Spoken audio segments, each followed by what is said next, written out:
साहब को धन्यवाद, नए साल की शुभकामनाएं। उन्होंने बीपीएससी चेयरमैन साहब से मेरे सामने बातचीत की, लंबी बातचीत हुई, टू दी पॉइंट बातचीत हुई। उन्होंने कहा कि डीएम एसपी को भी मैं अभी बुला रहा हूं। बच्चों पर जो डीएसपी और एसडीओ यूपीएससी बीपीएससी के बच्चों पर केस कैसे हुआ, लाठी क्यों चली, पूरे मुद्दों पर मैंने डिटेल बातचीत की। और उन्होंने कहा सीएम से भी मैं अभी बात करूंगा। हर कीमत पर बच्चों के साथ जो ज्यादती हुई वो जांच के लिए उन्होंने कह दिया है और बीपीएससी चेयरमैन को उन्होंने अभी बुलाया भी है। बीपीएससी चेयरमैन का कहना था कोई डेलीगेट उनसे मिलने जा रहा है यूपीएससी के सवाल पे, फिर कोई फ्रॉड किशोर ना चल जाए।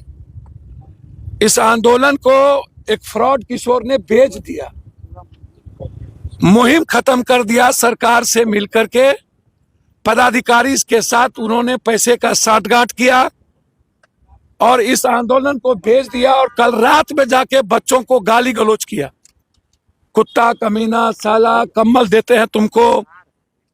इसको पता ही नहीं है, औकात ही नहीं है कि पूरा दुनिया छात्र आंदोलन के सामने झुकी है। अभी बांग्लादेश का हश्र उसे याद नहीं, भारत का हश्र उन्हें याद नहीं है। ये दौलत स्वराज पार्टी और ये फ्रॉड दुनिया का है। बिहार कभी इस गुंडे को माफ नहीं करेगा। ये गुंडा है, ये जिस तरीके से बिहेव किया है इसको एक भी छात्र माफ नहीं करेगा, बिहार का आने वाली पीढ़ी माफ नहीं करेगा। इन्हें बिहार से भागना होगा।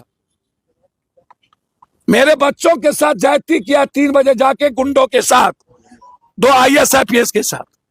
इसीलिए मैंने पूरी शिकायत गवर्नर साहब से की है। पूर्णिया हाईकोर्ट बेंच के बारे में गवर्नर साहब ने स्वीकृति दी है, लिखा है हाईकोर्ट बेंच को कि बिहार में एक हाईकोर्ट बेंच और स्थापित होनी चाहिए। ये 2 बड़े मुद्दे जो बीपीएससी और पूर्णिया हाईकोर्ट के मुद्दे थे, जिसके लिए आज हम मुलाकात किए।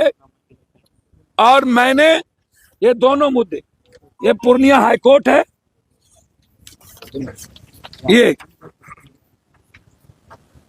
ये पूर्णिया हाईकोर्ट का बेंच का है कि बिहार में एक हाईकोर्ट बेंच और ये मुद्दे। और उन्होंने अभी ही मुख्यमंत्री से बात करने का आश्वासन दिया।